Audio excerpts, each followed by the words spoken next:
ಅನಾರೋಗ್ಯದಿಂದ ಬಳಲುತ್ತಿದ್ದಾರೆ. ಹಾಗಾಗಿ ಸರ್ಕಾರ ಮನಗಂಡು ಈ ನಿಯಮವನ್ನು ಸಡಿಲಿಕೆ ಮಾಡಬೇಕು. ಅವರಿಗೆ ಆದಾಯ ಮಿತಿಯನ್ನೇ ಇರಬಾರ್ದು. ಅವರಿಗೆ ವೇತನ ಕೊಡ್ತಕ್ಕಂಥ ವ್ಯವಸ್ಥೆ ಆಗಬೇಕಂತೇಳಿ ನಮ್ಮಲ್ಲಿ ಸೇರಿದಂಥ ಪ್ರಗತಿಪರ ಹೋರಾಟಗಾರ ಎಲ್ಲರ ಅಪೇಕ್ಷೆ ಮೇರೆಗೆ ನಾನು ಸರ್ಕಾರವನ್ನು ಈ ಸಂದರ್ಭದಲ್ಲಿ ಒತ್ತಾಯ ಮಾಡಲಿಕ್ಕೆ ಕರ್ನಾಟಕ ದಲಿತ ಸಂಘರ್ಷ ಸಮಿತಿಯು ಸಹ ಇದರಲ್ಲಿ ಭಾಗಿಯಾಗಿದೆ ಅಂತೇಳಿ ಈ ಸಂದರ್ಭದಲ್ಲಿ ಹೇಳಲಿಕ್ಕೆ ನಾನು ಬಯಸ್ತೇನೆ.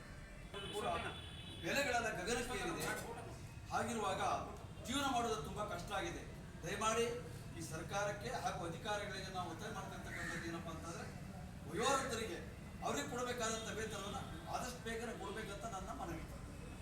75,000 ರೂಪಾಯಿಗಳು ಅವ್ರಿಗೆ ಪೆನ್ಷನ್ ಬರ್ತದೆ, ಏನು ತೊಂದರೆ ಇಲ್ಲ.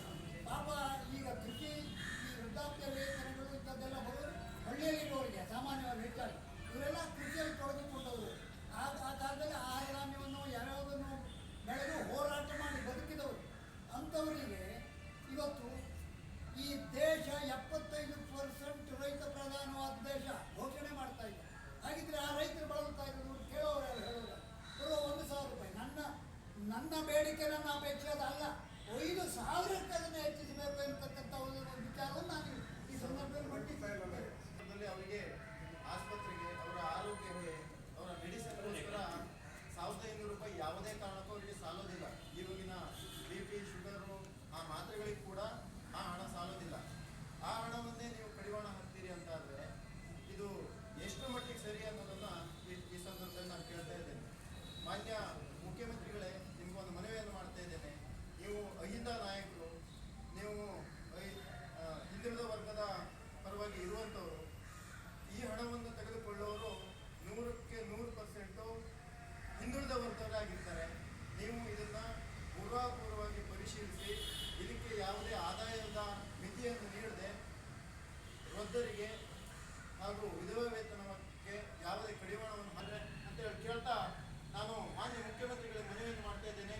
ಈ ಸಂದರ್ಭದಲ್ಲಿ ಅವರು ಇದನ್ನು ಪೂರ್ವಪೂರ್ವಕ ಪರಿಶೀಲಿಸಿ ಯಾವುದೇ ಹಣಕ್ಕೆ ಕಡಿವಾಣವನ್ನು ಹಾಕದೆ ನೀವು ಗ್ಯಾರಂಟಿ ಮುದ್ದಾಂಶ ಮಾಡಿ ನಿಮ್ಮಂಥ ಒಳ್ಳೆ ಕೆಲಸಕ್ಕೆ ನಾವು ಯಾವತ್ತೂ ನಿಮ್ಮ ಜೊತೆಗೆ ಇದ್ದೇವೆ ಅಂತೇಳಿ ಬೆಂಬಲ ಕೊಡೋದ್ರೊಂದಿಗೆ ಇವತ್ತು ಅವರ ಪ್ರತಿಭಟನೆಯಲ್ಲಿ ನಾವು ಭಾಗವಹಿಸ್ತೀವಿ. ನಾನು ಸರ್ಕಾರಕ್ಕೆ ಕೇಳಲಿಕ್ಕೆ ಬಯಸ್ತೇನೆ,